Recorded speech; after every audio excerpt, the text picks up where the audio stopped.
Vice President J.D. Vance gave a keynote speech to a national conservatism conference a couple of years ago, and the title of his speech was literally, "The Universities Are the Enemy." Ladies and gentlemen, the universities do not pursue knowledge and truth. They pursue deceit and lies, and it's time to be honest about that fact.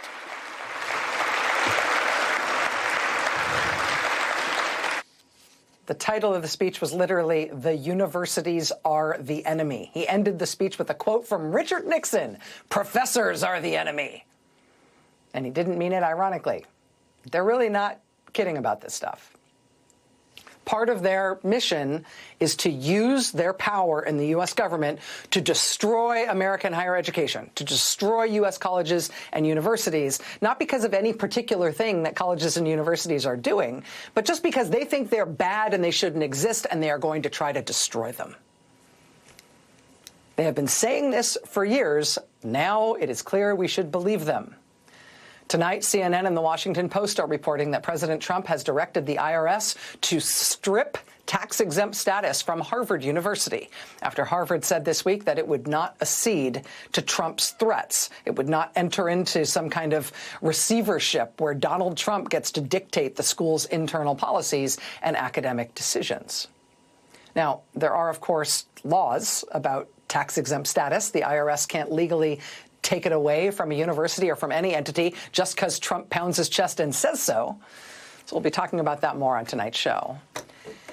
But the fact that Trump is trying it tells you, tells anybody paying attention that, yeah, now's the time. Move fast, right? Any school that wants to survive what Trump and Vance are doing here, what their agenda is here for American universities and colleges, any school that wants to survive what's coming their way better find a way to not have to fight alone.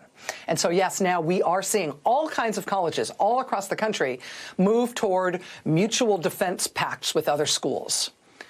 Basically, little NATO treaties for all the colleges. An attack on one is an attack on all. I will tell you, I have no connection to any of these efforts, but I would just say, as an observer, just speaking strategically, my only note on this might be, go faster. Once he's targeted you, it's too late to have a mutual defense treaty in position. You have to have these things in place ahead of time before he signs that executive order or yanks your funding or does whatever he's going to do to you. Time is short. River rises. So we're going to stay on this. We're going to keep you posted. While we are on this subject, though, may I also introduce you to the Federal Workers Legal Defense Network.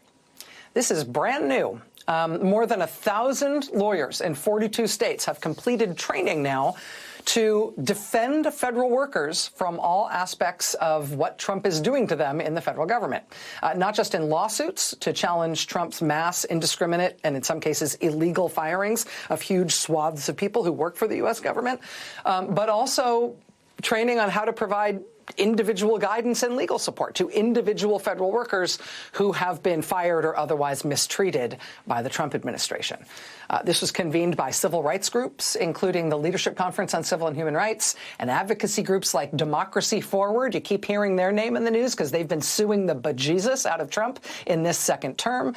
It was also pulled together by unions, including especially the AFL-CIO. They have all now come together to put together this very large 1,000-plus lawyer effort in 42 states, this Federal Workers Legal Defense Network. And they say their lawyers are trained and it is now up and running.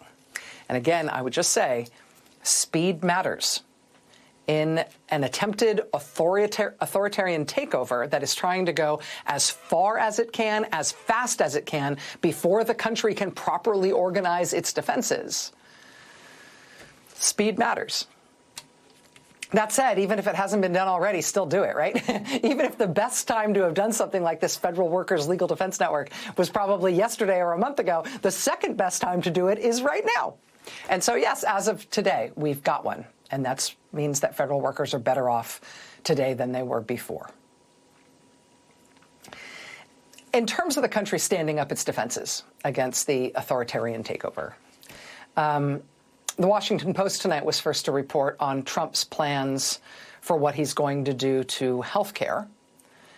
And these plans are draconian enough that I can't help but think that they may have an impact on how many Americans think they've got some skin in the game in terms of whether or not they want to participate in a protest or otherwise take part in some sort of civic activity to say no, to show their dissent, to register their disapproval of what Trump is doing. Because what the Washington Post is reporting on Trump's plans for health care, this is Trump's plans for health care after the 10,000 people that he just fired from HHS. On top of those 10,000 people fired from HHS, Trump's new plan is reportedly to cut another $40 billion from U.S. health care and health research. That's fully a third of what the United States spends on health care and research.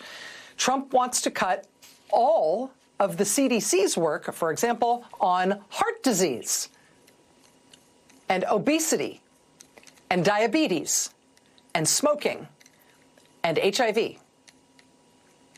You think that might galvanize people in this country? Trump is not saying he wants to trim these programs or make them more efficient. The plan, according to this document published by the Washington Post, the plan is to eliminate the CDC's work on heart disease, obesity, diabetes, smoking, HIV. Yeah, because it's not like any of us know anybody who has any one of those issues, right? No one within the sound of my voice right now has any connection to anyone with heart disease, right? Have you ever even heard of that? Heart disease? Does that sound like a foreign concept? I mean, Americans will sure be glad that Donald Trump forced the United States of America to stop working on heart disease altogether because, yeah, none of us have ever heard of anybody having a heart attack, right? None of us have anybody in our families or anybody we're connected to who's got problems with cholesterol or high blood pressure, right? That's really exotic stuff, right? Yeah, obesity. Americans have no idea what that is. We've got no personal connection to that. Thank God Donald Trump is going to save us from the waste of the U.S. government working on those woke liberal problems like diabetes. This was Missoula, Montana today.